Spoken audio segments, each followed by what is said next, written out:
Ah non. Hop là, et salutations. Hop. On reprend avec Hidalgo. Anne Hidalgo.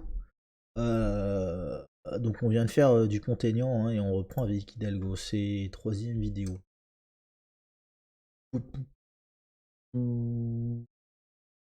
Euh, euh, Clip de campagne. Clip de campagne. Anne Hidalgo. Pour madame. Lise, portrait. Non. Euh, Offre ratée. Ça a l'air d'être une officielle.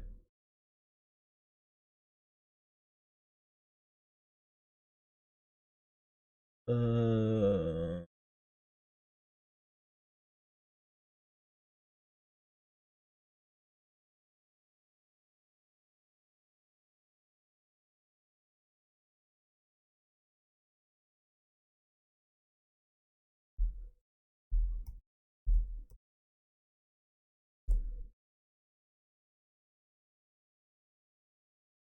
Pourquoi c'est un prof raté qui est en premier? Je comprends pas. Je comprends pas. Bon, on va voir. Est-ce que c'est quelqu'un qui commente? Parce que. À l'heure où la guerre est Ah non, revenue ça en passe Europe, direct. Il y a un chapitrage. Chapitrage. Non, c'est la totalité du clip. Écoute, bah allons. Hein. Quoique la qualité est pas ouf. Hein.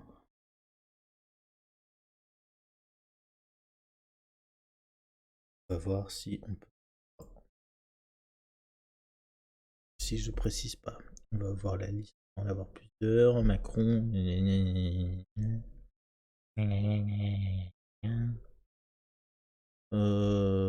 Et non, c'est terrible ça. Anne, au secours.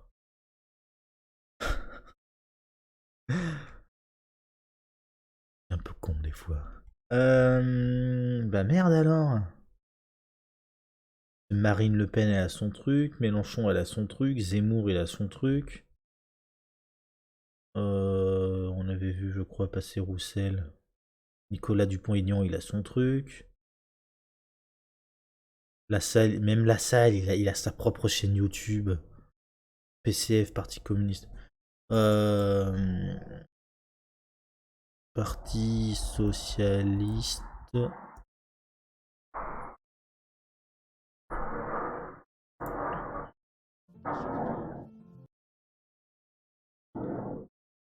Hop là, vidéo. Olivier Faure. Ben non, hein, ils ont pas. Hein. Ils ont pas. Meeting de Limoges, machin, tout ça. J'espère qu'on n'entend pas. Attends, je re.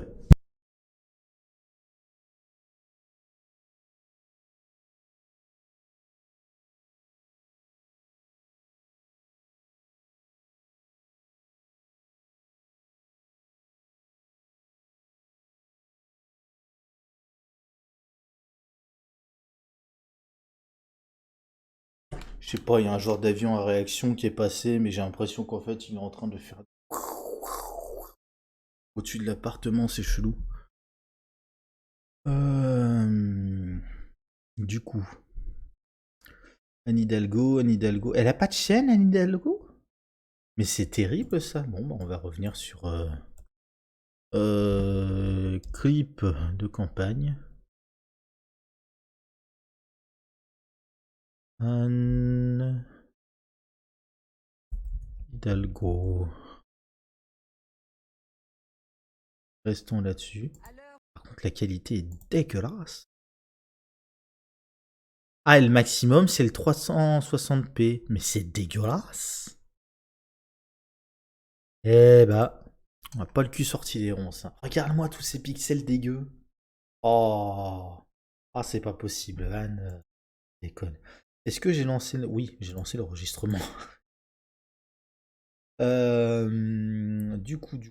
Ou on se met en plein écran. Hop là. À l'heure où la guerre est revenue en Europe, je me présente à vous L'ambiance. avec la force et la sérénité dont je sais faire preuve dans l'exercice des responsabilités.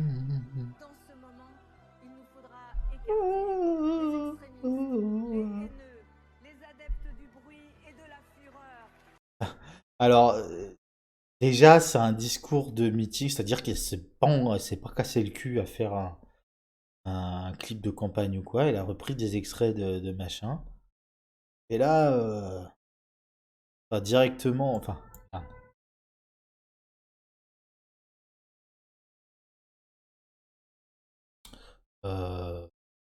Et ah,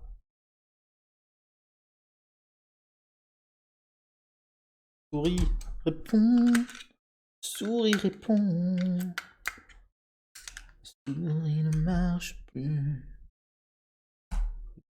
Souris, réponds. J'ai l'impression que ça bug. Attends, je re.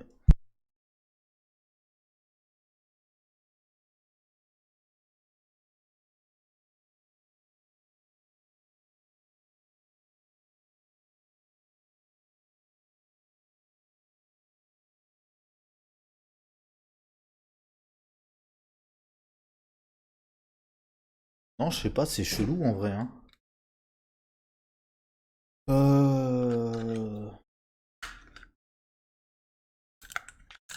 J'ai changé la pile il y a pas longtemps, normalement ça devrait répondre. Ah fuck, fait chier. Donc ça c'est pour Mélenchon. Avec les dictateurs, oui, nous pouvons décider ensemble et maintenant d'emmener la France vers la réconciliation. La réconciliation. Et la prospérité. Ah. D'augmenter les salaires pour que le travail paie, de réinvestir dans l'école pour que nos enfants maîtrisent leur avenir. Tu sens quand même qu'elle a un petit peu le même discours que la droite. C'est-à-dire que, sauf pour la partie haine des musulmans, des machins, des bidules, donc, sauf pour la partie je suis raciste, elle a le même discours que la droite. De reconstruire l'hôpital où les gens passent avant l'argent. Pareil que les gens passent avant l'argent. C'est pas bien, madame, de voler les slogans de la gauche. Parce que, bon. Et je dis ça sans cynisme. Hein. Ça, c'est à tous les coups, c'est un slogan qu'on a entendu dans les manifs de Gilets jaunes ou, enfin, tu sais, le NPA, les trucs comme ça. Euh, et ouais, c'est flippant parce que bah, dans sa bouche à elle, ça sonne chelou, quoi. Tu te dis. Enfin, ça fait, ouais, ça fait bourgeois qui essaie de se faire passer pour quelqu'un de gauche, quoi. Bref, excusez-moi. C'est... Et je dis ça, par ailleurs, elle m'est plutôt sympathique, hein. Mais, ouais, ouais. Entre les femmes et les hommes, de protéger le droit de chacun à profiter pleinement de sa retraite. Nous pouvons À profiter pleinement de sa retraite à 65 ans, après avoir travaillé pendant 42 ans, en sachant qu'on commence à bosser en moyenne à 26 ans. Donc après 67 ans, en supposant que tu sois toujours en vie. Oh putain, aïe aïe aïe, je m'énerve. En même temps, je me fais marrer, mais putain, ça m'énerve. décider ensemble et maintenant qu'il est temps d'une écologie juste et accessible aux familles populaires et aux classes moyennes, qu'il est temps de construire ensemble une Europe juste et forte qui œuvrera toujours pour la paix. Changer nos vies, nous l'avons fait et ensemble, nous pouvons le refaire. Changer nos vies, nous l'avons fait, et ensemble, nous pouvons le refaire. Quand est-ce qu'on a changé nos vies déjà? Ah oui, l'élection de Mitterrand. L'élection de Mitterrand, c'était quand? Parce qu'il me semble que 68, c'est les manifs de 68, ça arrivait justement sous la présidence Mitterrand. Donc ça veut dire que grosso modo, son exemple oui, on est capable de machin de tout ça, c'est un exemple qui date d'il y a plus de 50 ans. Comment dire? En termes de référents et de projection vers l'avenir et de projection vers un avenir heureux, de machin, de tout ça, ça vend pas vraiment du rêve. Alors oui, plus que jamais, mobilisons-nous. Vive la République et vive la France!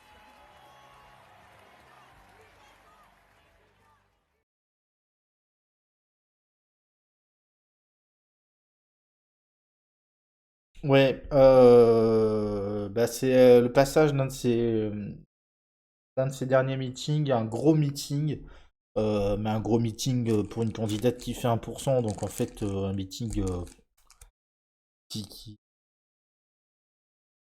fait pas de mine, quoi.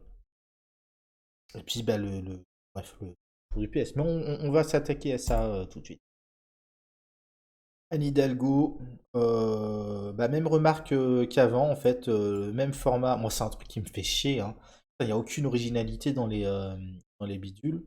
Et ils ont tous quasiment cette image de portrait comme ça.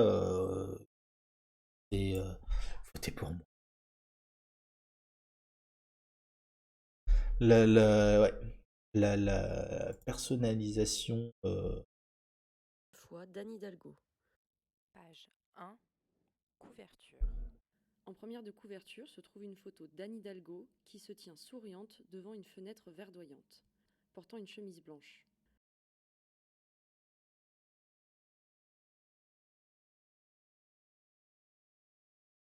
Alors, je suis très fan. Par contre, ça fait vraiment exposé de la première de la classe. Tu lui demandes de commenter la photo, elle te fait le commentaire de tout, quoi. C'est au fond une fenêtre passe verdoyant en flou. Elle sourit, le maquillage légèrement. Putain, mais ah, qu'est-ce qu'ils sont bons. Son nom est inscrit, ainsi que Et c'est là que tu sais que en fait c'est chacun d'entre eux. C'est pour ça que Dupont-Aignan il a choisi de présenter lui-même sa profession de foi. Là, Anne Hidalgo, elle a fait faire ça par une stagiaire, logiquement.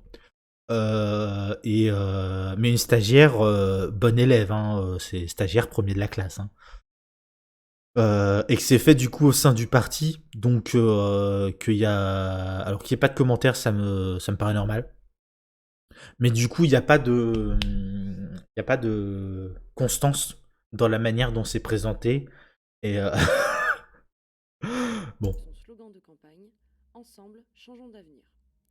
En bas de la page se trouve la mention « Élection présidentielle 10 et 24 avril 2022 ». parce qu'elle croit encore au second tour, visiblement. Présente ses réponses en 4 défis. Ensemble, nous relèverons le défi de l'Europe et de la paix. Image 1, photo d'une foule prise. La Avec totale. l'agression russe contre l'Ukraine, le monde a changé. La guerre fait irruption en Europe et oblige les démocraties à faire face à leurs responsabilités. Les peuples, épris de liberté, se tournent vers l'Union européenne, une puissance sur laquelle repose le maintien de la paix et la prospérité du continent. Européenne de toujours, je mettrai toute mon énergie à renforcer l'Europe, notre destin commun, par la justice et la solidarité. Je contribuerai, avec les sociaux-démocrates européens, à la création d'une défense commune forte et autonome pour assurer la sécurité et l'indépendance des démocraties du continent, et celle de la France en premier lieu. Ensemble, nous relèverons le défi. 2 secondes, on va faire un défi à la fois. Et pareil, là, le fait qu'elle présente son programme en 4 défis, c'est quelqu'un qui sait comment a été pensé la profession de foi et ainsi de suite. Voilà, comme je dis, c'est fait en interne. Hein. Depuis l'agression russe contre l'Ukraine, donc là pareil on remet une couche parce que faudrait pas que Macron soit le seul à pouvoir capitaliser là-dessus. Le monde a changé. C'est comment qu'elle dit? Ah j'ai perdu le début du discours de Galadriel là, en elfique, mais le monde a changé. Je le vois dans l'eau, je le ressens dans l'air. Aïe aïe aïe, bref. La guerre fait éruption en Europe et oblige les démocraties à faire face à la responsabilité. Oui, parce que c'est les démocraties contre les odieuses dictatures. C'est vrai que c'est aussi simple que ça. Les peuples épris de liberté se tournent vers l'Union européenne, une puissance sur laquelle repose le maintien de la paix et de la prospérité. Ouais, non, c'est surtout que on est là en fait. On vit ici, donc. Mais bref. Européenne de toujours, je mettrai mon énergie à renforcer l'Europe. Ouais. Donc en gros, elle rejoint le camp des européistes, donc comme Macron, comme Jadot.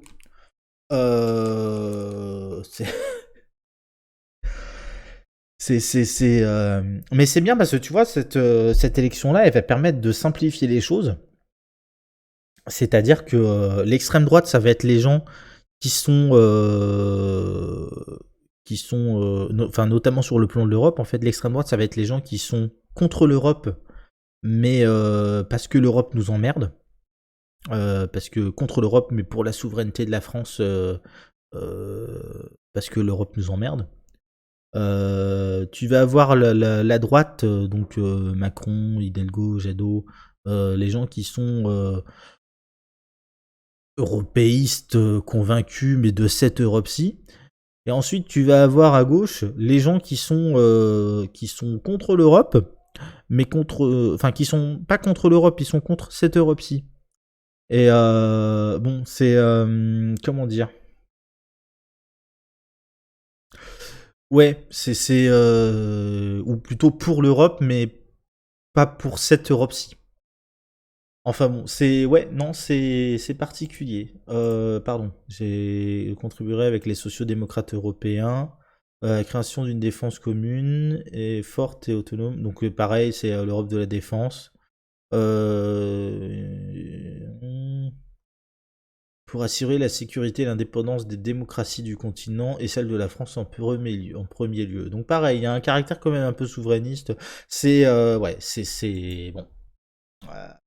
Défi social. Enfin, souverainiste au sens Photo d'une la, pancarte de la- manifestation. la grande France, puissance Ça française. suffit. École au bout du rouleau. Voilà. L'injustice sociale est au cœur des fractures de notre pays. Je rendrai d'abord justice aux travailleurs de première ligne en relevant le SMIC de 15%, soit 200 € net par mois, et en ouvrant une vaste négociation pour la revalorisation du travail, qui reste la première source de dignité pour les salariés. J'étendrai les droits des travailleurs dans l'entreprise et fixerai un écart maximal entre les rémunérations. Je restaurerai les services publics et en priorité l'école et l'hôpital. Je renforcerai la protection sociale, qui garantit la sécurité de chacun et la solidarité avec les plus défavorisés de nos concitoyens. Je veillerai à l'inclusion des personnes en situation de handicap, en allant vers l'accessibilité universelle. Je garantirai le droit à une retraite digne à 62 ans. Alors le défi social façon parti socialiste. Donc au cœur des fractures du pays, l'injustice sociale. Qui est-ce qui avait eu cette formule? Est-ce que c'était pas Chirac à tout hasard?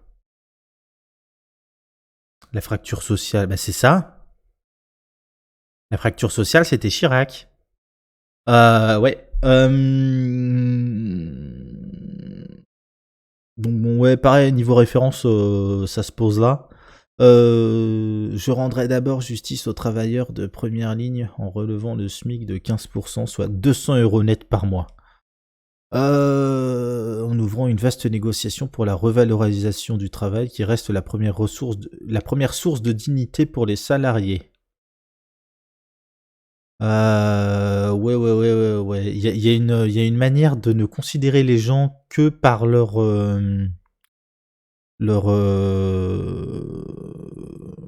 statut, leur positionnement dans le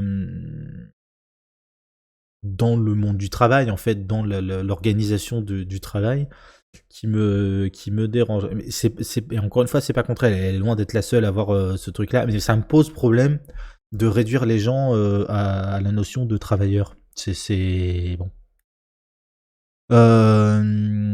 Tac, tac, tac. Après, bon, revalorisation, mais c'est un petit peu, ouais, c'est petit pas par petit pas. Et c'est pas, disons que c'est loin d'être une arto qui dit direct, ouais, enfin, t'as besoin de 2000 balles pour vivre, point, en fait. C'est pas une question de, on augmente un peu le SMIC, gna gna gna gna, enfin, bref. Et ça montre aussi deux manières de penser les choses différemment. Parce que comment dire, là, c'est pas juste une question de dignité, c'est une question de comment tu bouffes, quoi. Mais bon.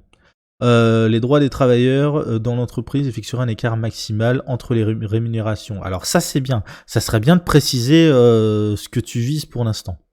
Même si ça se fera pas directement comme ça serait bien de proposer directement ce que tu vises. Parce que bon, il y a d'autres qui proposent la même chose et qui, eux, disent ce qu'ils visent comme écart entre les rémunérations au sein d'une entreprise. Restaurerait les services publics en priorité l'école et l'hôpital. Bah oui, tiens donc, c'est les deux qu'on vachement mangé au sein de ce quinquennat-là. Ça dit rien des autres par contre. Je renforcerai la protection sociale qui garantit la sécurité de chacun et la solidarité avec les plus défavorisés de nos concitoyens. Mais à aucun moment elle agit sur justement les injustices et la différence de niveau de vie, de machin, tout ça. Je veillerai à l'inclusion des personnes en situation de handicap en allant vers l'accessibilité universelle. Comment dire ça? Ça, c'est le genre de truc qui va m'énerver. Ça va m'énerver parce que ça réduit les personnes en situation de handicap à juste ça, ce qui est pas franchement dans le genre déshumanisation, c'est pas ouf quoi pour l'ego, mais c'est pas ouf voilà de base. Et l'accessibilité universelle. Quand elle parle d'accessibilité, vraisemblablement, elle est dans une conception du handicap qui est un peu limitée aux handicaps les plus visibles et les plus entre guillemets handicapants, justement sur cet aspect accessibilité. Sauf que bon, les handicaps, ça recouvre des réalités un peu plus différentes et complexes que simplement des questions d'accessibilité. Bref. C'est bien de mettre des ascenseurs et des rampes pour les gens qui sont en fauteuil, hein. Mais disons que ça va un peu plus loin que ça. C'est un peu relou. Je garantirai le droit d'une retraite digne à 62 ans. Ouais, comme je disais, à 62 ans, avec 40 annuités. En sachant que la moyenne aujourd'hui c'est 26 ans, quand tu commences à bosser quoi. C'est ouais, ça te fait bosser. En réalité, c'est soit tu pars à 62 ans, soit et t'as une retraite un peu médiocre. Soit tu pars, au bout de tes annuités. Et t'as ta retraite pleine, mais t'as bossé bien plus loin que 60 ans. C'est moi ça témoigne, je trouve, d'une incapacité à penser l'avenir et sur les bases d'estimation qu'on est capable de faire aujourd'hui. Hein. On n'a aucune idée de ce que sera réellement le monde à ce moment-là, mais on est déjà capable de faire des estimations qui nous permettent de dire que non seulement le niveau de vie va pas tarder à commencer à baisser, à diminuer, parce que au-delà des questions de réchauffement climatique, des machins, le bidule, il fait pas l'ambiance est pas ouf. Ça influe sur le moral et ça influe aussi sur les gens sur la santé quand tu te mines, quand t'es stressé en permanence, que tu t'inquiètes, que machin, que bidule, ça joue sur le stress Et donc sur la santé, tout ça, c'est, et là le problème c'est que c'est des gens petits bourgeois qui pensent ces choses-là, mais n'ayant aucune connaissance des vécus dont ils parlent et auxquels ils appliquent ces choses-là. Euh, c'est un peu triste. Ensemble, nous relèverons le défi écologique. Oui. Photo 3. Photo de vaches en montagne. Face au dérèglement climatique et aux menaces qui pèsent sur notre avenir et celui de nos enfants, j'organiserai la grande mutation écologique, nécessaire en France comme ailleurs, et qui a pris tant de retard depuis la COP21. En m'appuyant sur une planification adaptée aux temps nouveaux, Je conduirai la réindustrialisation décarbonée du pays, grâce à 4 grandes odyssées industrielles, pour construire un nouveau modèle de développement à la fois juste et respectueux de la nature, qui placera la France, notamment avec ses outre-mer, à l'avant-garde de la lutte pour la préservation de la planète. Ensemble,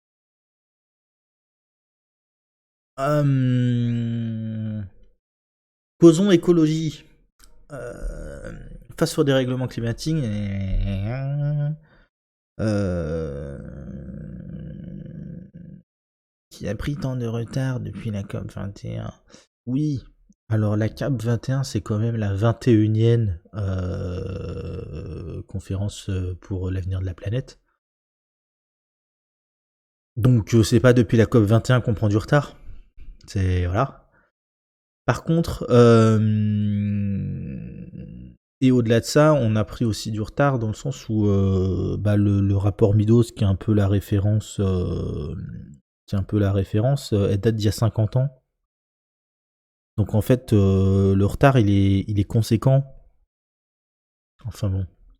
Et 50 ans, je sais pas depuis combien de temps elle est dans la politique, elle, mais bon, c'est bien de se réveiller maintenant. En m'appuyant sur une planification adaptée au temps nouveau. Donc, la planification. C'est pas bien de pomper le programme de Jean-Luc, Anne. Je conduirai la la réindustrialisation décarbonée du pays grâce à 4 grandes odyssées industrielles. Oh, des odyssées industrielles. Trop bien. On va errer à droite, à gauche, on saura pas où on va, machin bidule, pendant 10 ans, mais ce sera une odyssée industrielle. J'aime ça, ce genre de programme, tu vois, ça me fait... pour construire un nouveau modèle de développement, à la fois juste et respectueux de la nature. Juste et respectueux de la nature. Qui n'a pas envie de voter pour ça, quoi? Vous voulez un modèle injuste et qui ne respecte pas la nature? Vraiment, quoi. C'est allô, réveillez-vous. Wake up.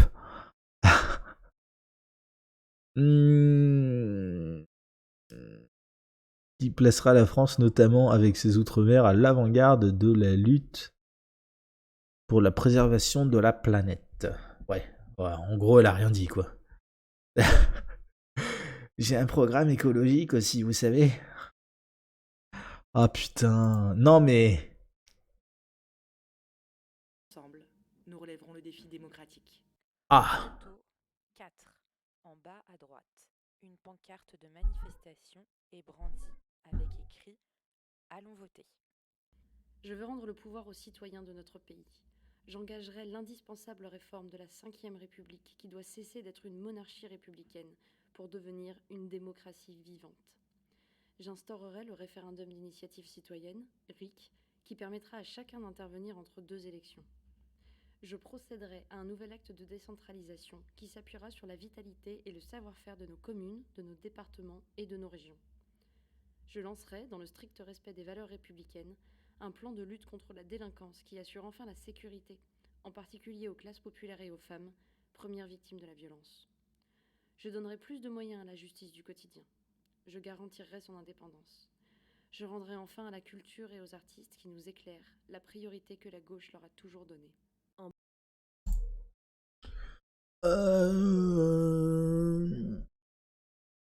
Le défi démocratique. Donc attends, on a eu quoi? Défi de l'Europe et de la paix. Le défi social, le défi écologique, le défi démocratique. Ok. C'est bon.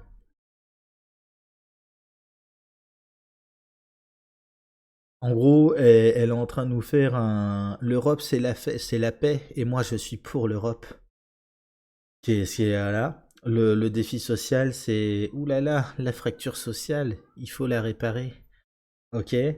L'écologie, c'est. J'ai un programme écologique. Ouais, c'est un peu. En vrai, ça me fait de la peine pour elle. Et c'est.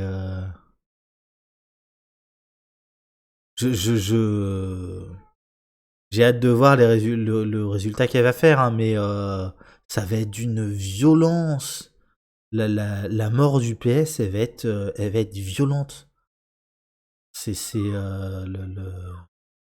Je vois déjà les électeurs PS en larmes en découvrant leur score, vraiment à tomber à genoux au sol en larmes comme ça, à pas comprendre ce qui se passe.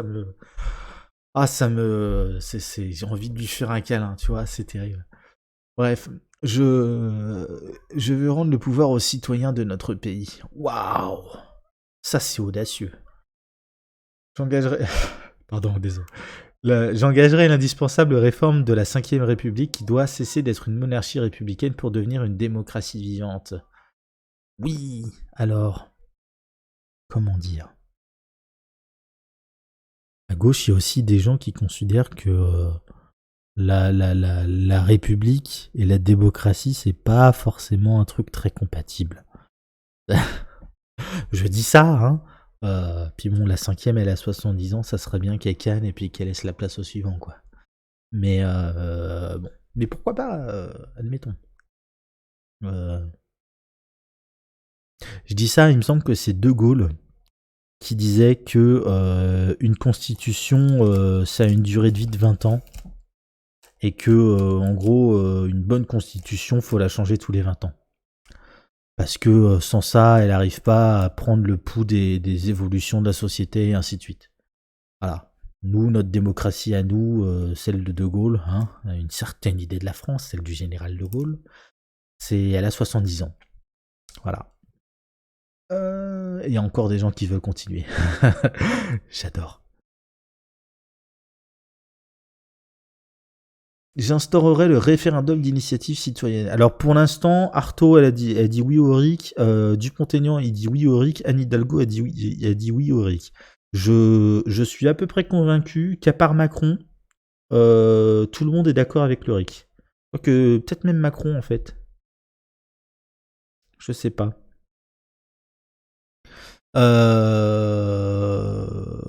On se demande d'ailleurs pourquoi Macron l'a pas directement fait passer, hein, s'il est d'accord. Mais on vérifiera ça tout à l'heure, plus tard. Ou demain, je sais pas. Ça dépend comment je suis fatigué. Permettra à chacun d'intervenir dans 2 élections. Je procéderai à un nouvel acte de décentralisation qui s'appuiera sur la vitalité et le savoir-faire de nos communes et de départements et de nos régions. Donc là, petite mention régionaliste à droite à gauche. Là, récemment, les Corses. Voilà. Petit appel du pied, quoi. Je lancerai, dans le strict respect des valeurs républicaines, un plan de lutte contre la délinquance qui assure enfin la sécurité en particulier aux classes populaires et aux femmes, premières victimes de la violence. Ouais. Le problème, c'est que c'est... Alors, elle a compris le terme profession de foi, et c'est vraiment profession de foi, quoi. Elle annonce rien. Elle dit, moi, je suis plutôt pour la paix, moi, je suis plutôt...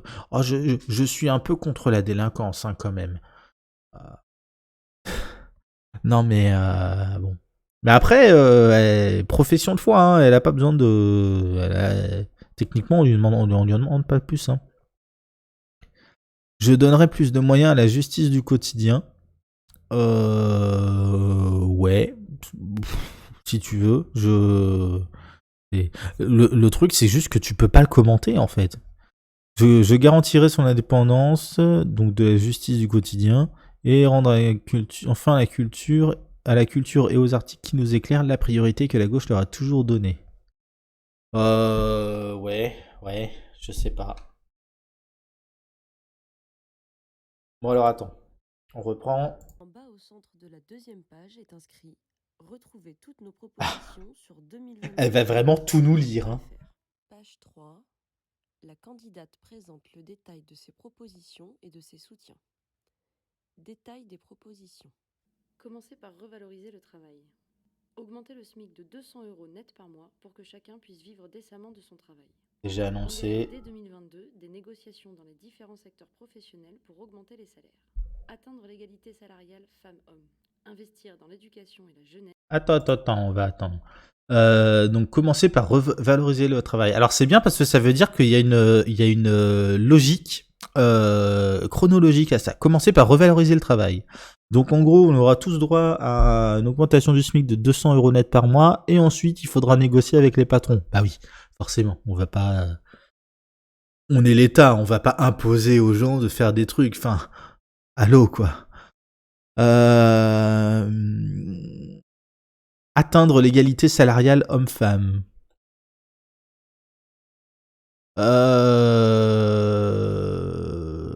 Putain, je serais curieux de l'entendre là-dessus en vrai. Parce que dit comme ça, oui, Banco, Take My Money, je vote direct, y a pas de souci, mais bon, comment dire. Bref. Pardon. Pour bâtir notre avenir. Augmenter le salaire des enseignants pour reconnaître l'importance de leur mission, tout en améliorant leur formation. Développer de nouvelles pédagogies ouvertes, collectives et intégrant le changement climatique. Ouvrir l'accès à l'enseignement supérieur en supprimant Parcoursup, en offrant une orientation personnalisée et en généralisant l'alternance. Créer un minimum jeunesse versé à partir de 18 ans, sous conditions de ressources. Investir dans la jeunesse et dans l'éducation et la jeunesse pour bâtir notre avenir. Alors, augmenter le salaire des enseignants pour reconnaître l'importance de leur mission tout en améliorant leur formation. Ouais, ok. Rien à redire. Développer de nouvelles pédagogies ouvertes, collectives et intégrant le changement climatique. Ça, c'est intéressant et ça, j'aimerais l'entendre sur le sujet pour le coup. C'est quoi des pédagogies ouvertes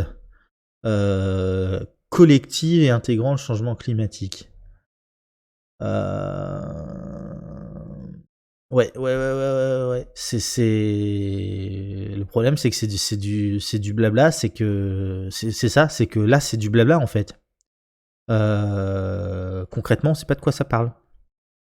Ouvrir l'accès à l'enseignement supérieur en supprimant Parcoursup.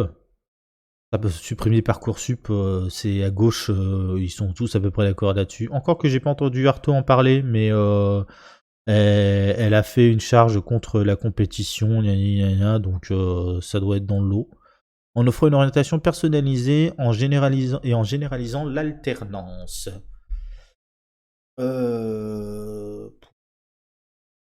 En généralisant l'alternance, oui, donc concrètement, école-travail, travail-école, c'est... Bon. Ça, là-dessus, par contre, moi, j'ai du mal, mais l'idée que l'école serait là pour t'apprendre un métier, ça me... Non. Et créer un minimum jeunesse versé à partir de 18 ans sous condition de ressources.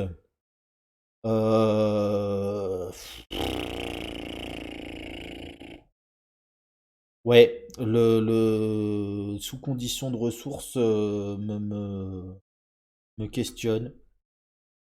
Versé à partir de 18 ans, ça me questionne aussi. Pourquoi pas 16 ans? Ouais, bon. C'est dommage parce qu'en fait, elle fait des annonces, mais ça mériterait beaucoup plus d'explications. Droit à profiter de sa retraite. Sanctuariser la retraite à 62 ans et rétablir les critères de pénibilité pour que chacun puisse bénéficier de ce droit. Augmenter le minimum vieillesse à 1 000 € net par mois et le minimum contributif à 1 200 € net par mois. Alors, garantir le droit de profiter de sa retraite. Alors déjà, ça va concerner que les gens qui vont avoir droit à la retraite. Disons que la madame habite dans un monde de vieux où elle n'a aucune compréhension, ne serait-ce ne serait-ce qu'idée, même un peu vague, de ce que ça va être l'âge de la retraite et quand moi j'aurai 60 ans, par exemple. Enfin bon, sanctuariser la retraite à 62 ans et rétablir les critères de pénibilité pour que chacun puisse bénéficier de ce droit. Donc le droit à la retraite à 62 ans ou le droit à profiter de sa retraite. Si c'est le droit à profiter de sa retraite, très bien. Critères de pénibilité, ça veut dire que tu pars plus tôt. Sanctuariser, ça veut dire aussi en gros l'établir et faire en sorte que ça soit qu'on puisse plus trop le changer. Ça, je suis pas sûr que ce soit faisable déjà de base, mais je suis pas sûr non plus que ce soit souhaitable. Si par contre c'est rétablir les critères de pénibilité pour que chacun puisse bénéficier du droit à la retraite à 62 ans. À 62 ans, il y a un quart des pauvres, des prolos qui sont morts. Donc en fait, bon, disons que le garantir à quelqu'un qui est mort le droit à bénéficier de sa retraite, ça me paraît un peu compliqué. Il y a un truc qu'on appelle des lois physiques qui viennent s'interposer, c'est un peu emmerdant. Augmenter le minimum vieillesse à 1000 € net par mois et le minimum contributif à 1200 € net par mois. Je vois pas à quoi ça correspond, mais ce que je vois par contre, c'est que même minimum vieillesse à 1000 €, 1000 € par mois, tu vis pas vraiment. Désolé, mais dans le monde tel qu'il est actuellement, tu vis pas avec 1000 € par mois. Prévenir et préserver l'autonomie. Tout faire pour permettre de vieillir chez soi en augmentant l'aide pour le maintien à domicile de 50%, entre parenthèses, APA. Veiller sur nos aînés en EHPAD avec 5 aides-soignants et une infirmière de nuit en plus par établissement, soit la création de 40 000 emplois. Attends, calme-toi. Prévenir et préserver l'autonomie. Alors pareil, là c'est le deuxième paragraphe sur les vieux. La jeunesse, il y a eu un paragraphe. Alors, d'abord les travailleurs, ensuite la jeunesse, ensuite on va faire 2 paragraphes sur les vieux.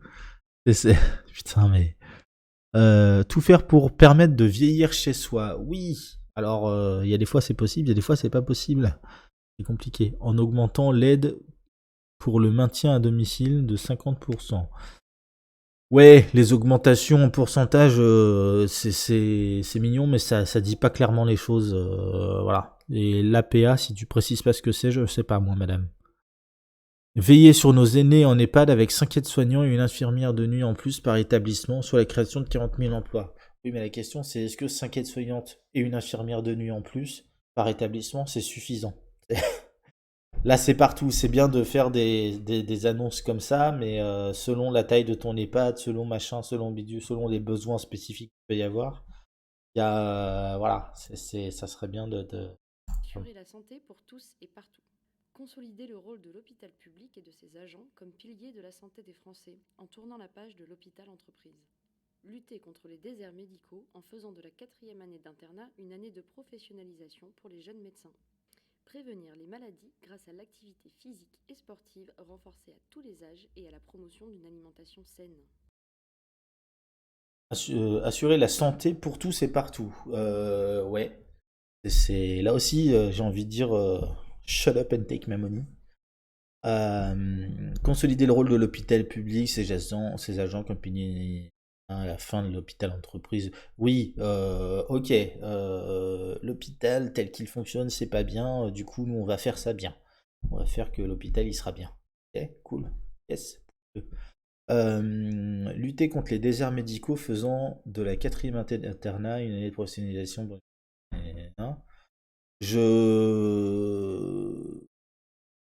Alors, je vois pas le rapport, mais j'imagine qu'il y en avait un. Donc, du coup, c'est une année de professionnalisation.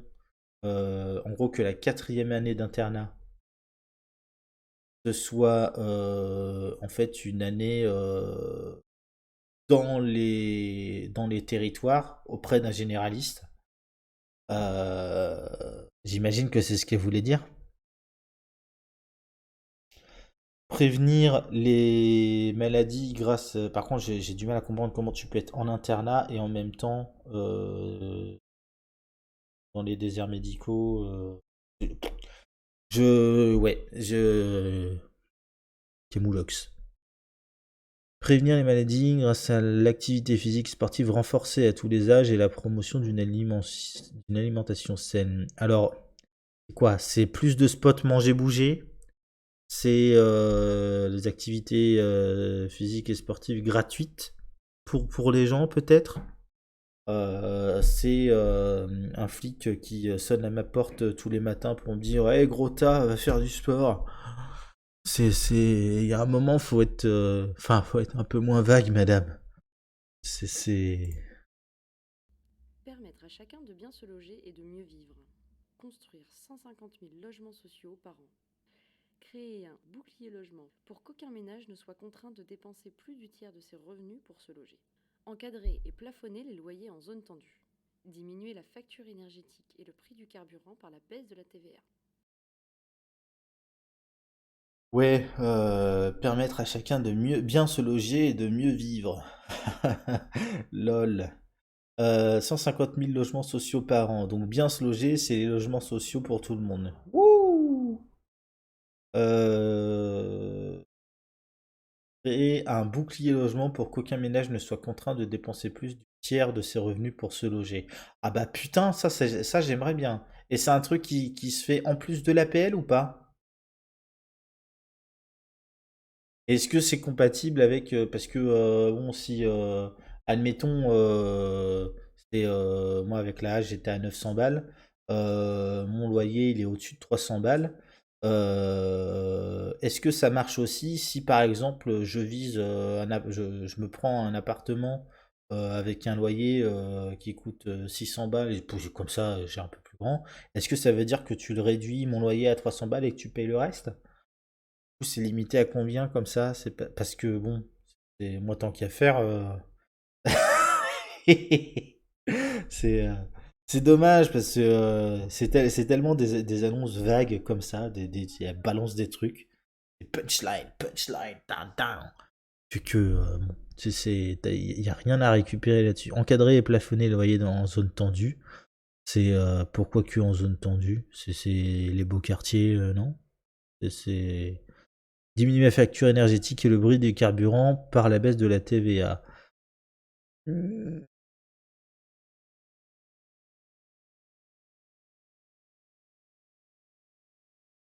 Il y a un mauvais calcul qui est fait à mon avis. Parce que moins de TVA, ça veut dire effectivement taxe à la pompe, machin, mais il faut quand même Enfin, ouais, il y a un mauvais calcul quelque part. Je suis pas certain de ce truc-là. Faire vivre la République. Faire de l'éducation nationale le fer de lance de la lutte pour la laïcité en formant et protégeant tous les enseignants. Garantir la sécurité pour tous avec deux grandes priorités. La tranquillité publique et la lutte contre le terrorisme et la criminalité organisée. Consacrer 1 milliard d'euros à la lutte contre les violences faites aux femmes et créer un ministère des droits des femmes de plein exercice. Créer un référendum d'initiative citoyenne, entre parenthèses RIC, pour associer les citoyens aux choix qui les concernent. Renouveler le droit de vote en prenant en compte le vote blanc et en accordant le droit de vote à 16 ans. Lutter contre toutes les discriminations, le sexisme, l'homophobie, le racisme et l'antisémitisme. Reconnaître pleinement la place des Outre-mer au sein de la République pour leur rendre la place économique, sociale et écologique qu'ils méritent. Là, ça va être intéressant. Faire vivre la République. Faire de l'éducation nationale un fer de lance de la lutte pour la laïcité en formant et protégeant tous les enseignants. Alors, le protéger les enseignants, c'est clairement le traumatisme de ce professeur qui a été décapité, machin, tout ça. La formation des professeurs vis-à-vis de la laïcité, oui, pourquoi pas. Le truc qui m'inquiète, c'est quelle vision de la laïcité? Parce que, moi je suis pas mal ce qui se passe politiquement, les machins, les bidules. Et comment dire,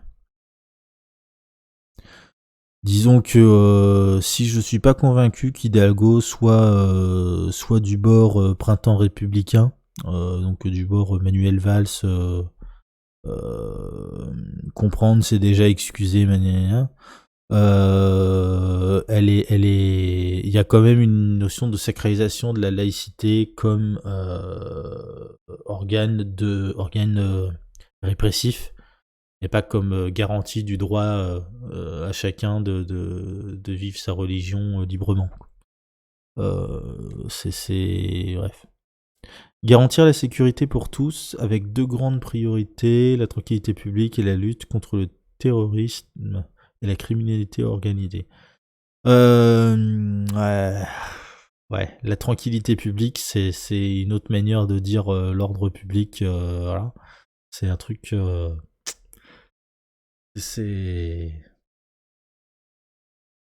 Moi, ça me questionne. La lutte contre le terrorisme et la criminalité organisée.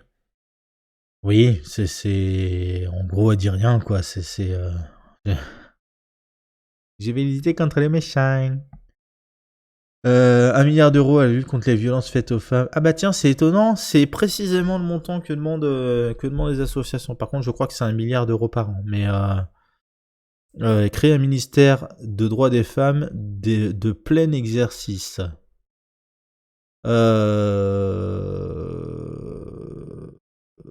Je suis étonné. Non, je suis curieux de ce que ça peut recouvrir, parce que comment dire, la création d'un ministère des droits des femmes, est-ce que ça serait pas un peu problématique dans le sens où oui, mais alors du coup les droits des hommes. Et puis, d'ailleurs, tant qu'à faire, les droits des gens qui ne se considèrent ni hommes ni femmes, parce que tant qu'à faire, quoi, pourquoi pas. C'est un ministère, l'égalité, un truc comme ça, ça me choque pas particulièrement. Bon, tu me diras un ministère des droits des femmes non plus, mais la question qui va se poser derrière, c'est dans quelle mesure l'État peut se permettre, comment dire, ce type de prise de position. En gros, se positionner aux côtés de telle ou telle lutte, au sens où c'est l'État. C'est-à-dire que les luttes, elles sont hors hors de l'État. Les luttes, elles sont dans la rue. L'évolution des droits des femmes, les machins, tout ça, c'est les luttes qui sont dans la rue. C'est les manifestations, les machins, les bidules. Et l'État, il est juste là pour enregistrer le truc derrière et dire bon, bah voilà, maintenant on a passé une loi et les femmes ont le droit de voter, par exemple. Je suis pas convaincu. Je sais pas. Je suis pas convaincu par la pertinence de ce truc-là. Euh, Parce que je sais pas. Non, je sais pas. En vrai, je sais pas pourquoi. Enfin, pourquoi pas. Mais ouais. Ouais. Créer un référendum d'initiative citoyenne. Ah bah tiens, elle aussi. Étonnant. J'ai dit plus haut, mais associer les citoyens. Pour associer les citoyens aux choix qui les concernent. Attends, il y a un truc qui me questionne du coup. Dans quel cas de figure un choix politique quel qu'il soit ne concernerait pas les citoyens?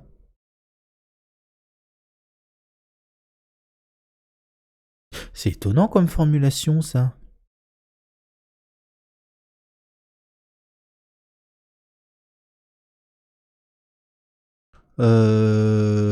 renouveler le droit de vote en prenant en compte le vote blanc et en accordant le droit de vote à 16 ans. Alors, vote blanc, Dupont-Aignan était aussi d'accord. Droit de vote à 16 ans. Je crois pas que c'était le cas pour Dupont-Aignan. Bah, c'est très bien, mais du coup, si tu mets le droit de vote à 16 ans, pourquoi le machin à 18 ans, là, c'était quoi? C'était le revenu pour les jeunes, machin, à 18 ans. Il est à 18 ans et pas à 16 ans, du coup. Bizarre. Lutter contre toutes les discriminations, le sexisme, l'homophobie, le racisme, l'antisémitisme. Ok. Ok, mais donc ça veut dire que d'une, tu crées un ministère des droits des femmes, donc qui va lutter contre le sexisme. Oui, le sexisme dirigé à l'encontre des femmes. Mais les autres, alors, du coup, pourquoi on fait pas un ministère aux droits LGBT QIA+, aussi? Et puis le racisme, pareil, pourquoi on fait pas un ministère aux droits. Après, c'est particulier, un ministère, comment tu veux appeler ça? Ministère antiraciste, ministère aux droits des minorités, je sais pas, ethniques, religieuses, machin, tout ça. Non, c'est le principe de spécifier autant l'idée d'un ministre et d'un ministère à l'égalité qui soit l'interlocuteur privilégié, justement, quand il y a des luttes, des machins, tout ça, la personne dont on sache qu'on puisse l'interpeller pour lui dire voilà, on a des revendications, on voudrait que ça passe dans la loi, que machin, que tout ça. Ça me paraît pertinent. De faire un ministère qui se spécialiserait sur une discrimination en particulier, ou une catégorie de personnes discriminées particulière, ça me dérange parce que du coup ça met de côté tout le reste et ça montre qu'elle n'a pas compris un principe qui est prédominant en fait dans la gauche d'aujourd'hui, de 2022, c'est la notion d'intersectionnalité en fait. C'est que il y a pas une lutte qui soit une lutte complètement dissociée des autres. Les luttes sont enchevêtrées les unes avec les autres. Et c'est là-dessus, ouais. Reconnaître pleinement la place des Outre-mer au sein de la République pour leur rendre la place économique, sociale et écologique qu'ils méritent. Ouais, pareil, comme dit la chanson, hein, parole, parole, parole. Je vois pas à quoi ça correspond concrètement. Je vois le suivant. Offrir à chacun le droit de mourir dans la dignité. Est-ce que ça vaut pour le Parti Socialiste? T'es sûr de pas vouloir retirer ta candidature pour permettre au Parti Socialiste de mourir dans la dignité et de pas justement s'acharner à faire non, on va survivre. C'est bon. Désolé, encore une fois, je suis un peu virulent, mais c'est faire de l'écologie le combat du siècle. Atteindre 100% d'énergie renouvelable dès que possible et permettre notre indépendance énergétique. Permettre la rénovation énergétique des logements sans avance de frais. Favoriser l'installation des jeunes agriculteurs et le développement de l'agroécologie et du bio. Subventionner l'achat ou la location de véhicules électriques. Imposer une fiscalité écologique juste et efficace grâce à la mise en place d'un ISF climat et biodiversité et à la taxation des placements liés aux énergies fossiles. Conditionner les aides aux entreprises au respect de normes sociales, éthiques et environnementales. Instituer un tribunal pénal international contre le crime d'écocide, entre parenthèses, destruction délibérée et irrémédiable d'un écosystème. Alors j'ai pas compris pourquoi elles étaient deux et ça alternait de manière aussi erratique. Voilà. Pourquoi elles ont des micros de différentes qualités aussi? J'ai pas compris. Offrir à chacun le droit de mourir dans la dignité, c'est un truc à part, c'est un titre à part, mais qui a pas de sous-machin. Donc en fait, c'est juste ça.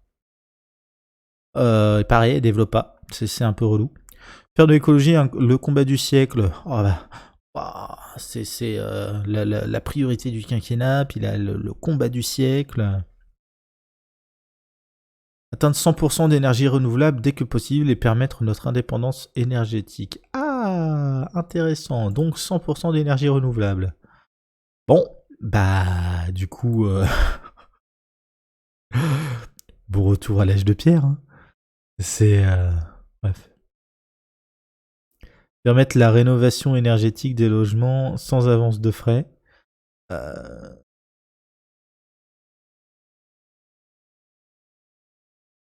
Sans avance de frais, bah c'est bien ça, non? Après, rénovation énergétique des logements, c'est une quantité de logements, il faudrait limite les détruire pour les rebâtir aux normes énergétiques, hein, mais bon. C'est...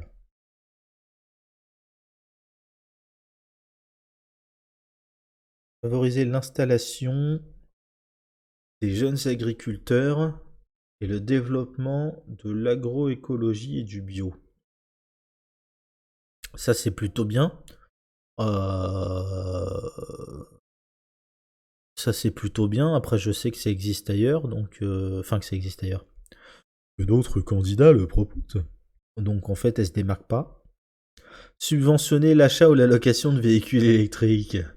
Tiens donc. C'est... Putain, mais... Ouais, là aussi, j'ai l'impression que ils ont absolument pas compris les enjeux du climat, en vrai. C'est l'idée du véhicule électrique comme une solution écologique d'avenir, c'est comme l'idée de 100% d'énergie renouvelable. Il y a un moment, va falloir sortir du monde des rêves et rentrer dans le monde réel, quoi. C'est compliqué. Imposer une fiscalité écologique juste et efficace grâce à la mise en place d'un ISF climat et biodiversité et la taxation des placements liés aux énergies. Perlotte. Ouais, pareil. Moi, je suis pour fiscalité écologique, machin, tout ça, pas de souci. Juste efficace, encore mieux. Ouais, trop bien. Le seul truc, c'est que faudra déjà pouvoir faire cracher les impôts aux gens qui font tout pour éviter de les faire cracher. Donc ça, va falloir que tu me dises comment tu fais aussi.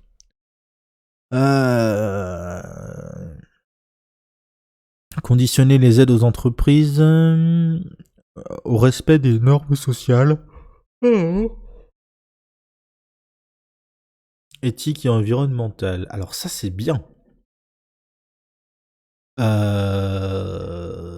Mais pourquoi juste les aides aux entreprises dans ce cas-là? Pourquoi ne pas conditionner les entreprises par le droit à un certain nombre de critères liés au respect des normes sociales, éthiques et environnementales?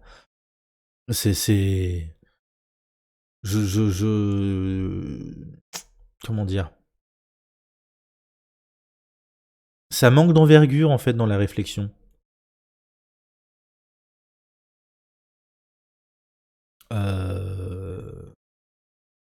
Instituer un tribunal pénal international contre le crime d'écocide. Destruction délibérée et irrémédiable d'un écosystème. Alors, destruction délibérée et irrémédiable d'un écosystème. Je vois déjà les loopholes. Destruction délibérée, ça il faut le prouver. Irrémédiable, il faut le prouver. Et un écosystème, il faut le définir. Donc ouais, non. Dit comme ça, c'est un peu chelou. Crime d'écocide, il va falloir le définir un peu mieux. Et ensuite, instituer un tribunal pénal international, oui, complètement. Puis tant qu'à faire, on pourrait faire ça aussi pour tout ce qui est les infractions aux règles de diplomatie, pour tout ce qui est terrorisme, guerre, massacre, tout ce que tu veux. un tribunal international qui permettrait aussi, tribunal pénal international qui permettrait aussi d'imposer la dénucléarisation militaire, hein, et tout un tas de trucs. C'est-à-dire que elle, moi, si le président français était capable en fait de créer un truc comme ça et de s'imposer à l'échelle internationale, machin comme ça, je serais tout à fait pour. Le problème, c'est que c'est peut-être un peu plus compliqué. C'est une belle idée, hein. C'est pouce bleu, mais Cela peut pouce en l'air. servir Mais à la France, en Europe et dans le monde. Agir pour une politique européenne plus juste économiquement et socialement. Bâtir une réelle défense européenne.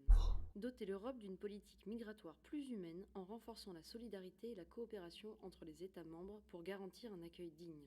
Redonner à la France tout son rôle et toute son influence dans la diplomatie climatique, la lutte contre les inégalités dans le monde et le respect des droits humains. En bas de page, ensemble, changeons d'avenir en votant Anne Hidalgo les 10 et 24 avril. allez hop. Porter la voix singulière de la France en Europe et dans le monde. Agir pour une politique européenne plus juste économiquement et socialement. Ah, c'est bien. Et non seulement t'es pas la seule à dire ça, mais en plus de ça, contrairement à d'autres, toi t'es dans la logique où il faut le faire dans l'Europe telle qu'elle est, qui en a particulièrement rien à foutre. Mais oui, oui, très bien. Bâtir une réelle défense européenne. Oui, ok, très bien. Euh, faisons comme ça. Doter l'Europe d'une politique migratoire plus humaine. Oui, ça va pas être très compliqué, mais allons un peu plus loin tant qu'à faire. En renforçant la solidarité et la coopération entre les États membres pour garantir un accueil digne. D'accord, encore une fois, c'est de jolis mots pour dire qu'on va être gentil avec, on va être gentil avec les pauvres immigrés, machin, tout ça.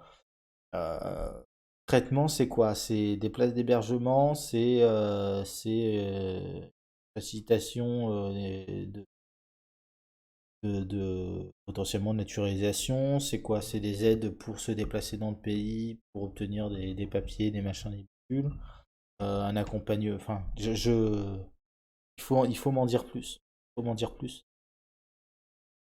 Redonner à la France tout son rôle et toute son influence dans la diplomatie climatique, la lutte contre les inégalités dans le monde et le respect des droits humains. Ça va dans la foulée du tribunal pénal, machin truc. C'est-à-dire que la place de la France dans le monde, c'est une place que soit tu l'obtiens en t'imposant, et dans ces cas-là, il va falloir y aller franco et disons qu'il y a un manque de radicalité dans la candidature PS qui fait que on peut pas particulièrement croire que ce soit faisable là-dessus. Euh, soit tu obtiens une place, mais en étant par l'acceptation des autres pays, et là, bon, c'est pas sûr que ce soit on aille très loin comme ça. Toute son influence dans la diplomatie climatique, oui. La lutte contre les inégalités dans le monde, oui, mais les inégalités dans le monde, ça serait bien déjà de réussir à les régler chez nous, en fait. C'est-à-dire que, oui, les inégalités dans le monde, c'est un gros problème. Le respect des droits humains aussi. Ça serait bien que ce soit respecté ici aussi chez nous. Hein, lutter contre les inégalités, respecter les droits humains ici chez nous. C'est déjà si t'arrivais à montrer ça, ça serait vraiment tip top quoi pour nous. Hop là, ah putain ça va être long. Oh putain ça va être long. Ok. Page 3 de la profession de foi. Les soutiens. Les soutiens à la page 3 sont dans une colonne se trouvant sur la gauche à côté des propositions. Antonio Costa, Premier ministre du Portugal. Anne Hidalgo incarne la justice sociale et l'égalité dont l'Europe a besoin. Bernard Cazeneuve, ancien Premier ministre. Anne Hidalgo est une femme d'État dont l'engagement républicain et les combats pour la justice sociale, la lutte contre les inégalités et toutes les discriminations la situent dans la grande tradition de la gauche de gouvernement. Courageuse, déterminée et sincère, Elle est dans cette campagne la seule qui incarne l'éthique de la responsabilité et propose un chemin crédible pour la France. C'est pourquoi je lui apporte mon soutien. Martine Aubry, maire de Lille, ancienne ministre. Anne Hidalgo porte un projet pour la France qui permettra de rassembler les Français, d'apaiser en luttant contre les inégalités et d'engager une réelle transition écologique. Hop là. Donc en fait, on a 3 soutiens qui font leur machin. Antonio Costa, Premier ministre du Portugal. Oh, tu sens que le mec, on l'a sollicité, on fait ouais, dites un petit mot gentil pour Anne Hidalgo. Ouais. Ah bon, voilà. Anne Hidalgo, elle est gentille, car la justice, c'est la justice sociale, l'égalité dont l'Europe a besoin. Oui, voilà, c'est ça. Bien, bref. Cazeneuve, bah pareil, ancien Premier ministre, c'est un copain d'Hidalgo du Parti socialiste, donc rien d'exceptionnel. Et courageux, déterminé, sincère. La seule qui incarne l'éthique et la responsabilité et propose un chemin crédible pour la France. Martine Aubry, c'est la même soupe. Ok, et on finit. Quatrième de couverture de la profession de foi. Texte à gauche de la page. Chère madame, cher monsieur, mes chers compatriotes, à l'heure où la guerre est revenue en Europe, je me présente à vous avec la force et la sérénité dont je sais faire preuve dans l'exercice des responsabilités, avec la détermination de protéger notre pays, avec l'Europe chevillée au corps, et le souci d'apaiser et d'unir notre nation dans la justice sociale. Dans ce moment de tension, il nous faut écarter les extrémistes et les haineux, les adeptes du bruit et de la fureur, et les complaisants avec les dictateurs. Il nous faut aussi refuser la fatalité d'avoir à être gouverné 5 ans de plus par le culte du profit et un pouvoir vertical et personnel. C'est à vous de décider librement de votre destin. Oui, nous pouvons décider, comme je le propose, d'augmenter les salaires pour que le travail paie, d'instaurer le référendum... Elle est en train de nous répéter ce qu'elle disait dans la vidéo, qui était déjà une vidéo captée pendant un discours et qui n'est pas une vidéo particulière. De reconstruire un hôpital où les gens passent avant l'argent, d'ouvrir le droit de mourir dans la dignité, d'assurer vraiment l'égalité entre les femmes et les hommes, de protéger le droit de chacun à profiter pleinement de sa retraite. Nous pouvons décider, ensemble et maintenant, qu'il est temps de punir le crime d'écocide, qu'il est temps d'une écologie juste et accessible aux familles populaires comme aux classes moyennes, qu'il est temps de construire ensemble une Europe juste et forte et qui œuvrera toujours pour la paix. Notre République laïque et sociale, je lui dois tout. Rendre possible à chacune et chacun des enfants de la République ce qu'il a été pour moi, fille d'ouvrier, voilà le fondement de mon engagement. N'écoutez pas ceux qui nous disent que tout cela est impossible. Ils le disaient déjà quand nous nous battions pour les congés payés, la sécurité sociale, quand nous, les femmes, ne demandions qu'à être libres de nos corps et de nos destins. Dans 1960. Changer nos vies, nous l'avons déjà fait, et voilà. Ensemble, nous pouvons le refaire. La France a besoin plus que jamais de la gauche républicaine et européenne qui renaîtra. Je m'y engage. Ensemble, nous pouvons faire gagner la France. Ensemble, changeons d'avenir. Anne Hidalgo. Texte à droite de la page. Biographie d'Anne Hidalgo. Ça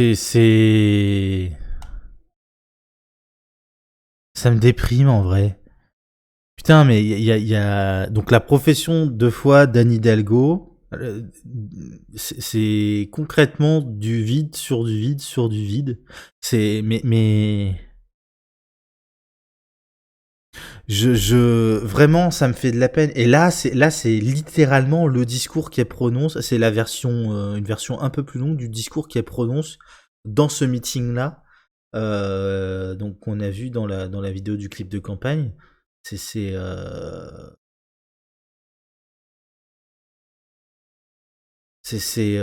Ouais, la musique épique, le machin, le ouais, boum boum, truc. Mais putain, ça fait pas bander, quoi.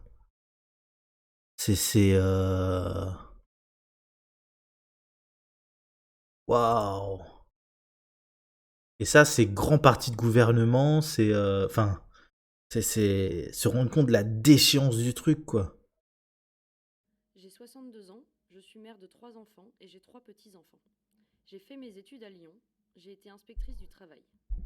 Élue 2 fois maire de Paris, j'ai aujourd'hui l'honneur d'être candidate à la présidence de la République française. Ce parcours, c'est à la République et à l'amour de mes parents que je le dois. Cette République qui donne sa chance à toutes et à tous, à moi, fille d'ouvrier espagnol arrivée à 2 ans en France parce que ma famille fuyait la dictature franquiste et la misère. La République, je l'aime et je l'ai choisie. Je ne peux me résoudre à ce que nos enfants ne puissent pas bénéficier de la même chance. Je suis une femme engagée pour que chacun puisse vivre de son travail. Je suis une femme d'État qui dialogue depuis de nombreuses années avec les chefs d'État du monde entier. Je suis une femme déterminée qui, avec les athlètes, a ramené au pays les Jeux olympiques et paralympiques. Je suis une femme libre qui ne transige jamais sur ses valeurs. Je suis une femme de conviction qui veut faire de l'éducation sa priorité. Élue locale depuis plus de 20 ans, je connais la réalité de notre pays et la vie quotidienne des Français. Bas de la page. L'adresse du site 2022 avec hidalgo.fr est un... On va s'épargner la fin, mais... Donc grosso modo, la bio d'Anne Hidalgo, 62 ans, pareil, 62 ans, putain, mais... Ouah, le plus jeune, ça va encore être Macron, quoi. C'est... Non, vraiment, il y a un problème là-dedans, hein.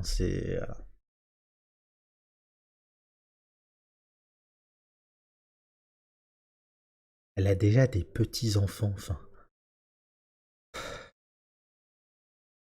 La bio d'Anne Hidalgo, là, ces éléments rhétoriques depuis quelque temps, c'est en gros fille d'ouvrier, immigré espagnol, donc en gros, moi j'aime la France qui accueille les gens et qui est voilà.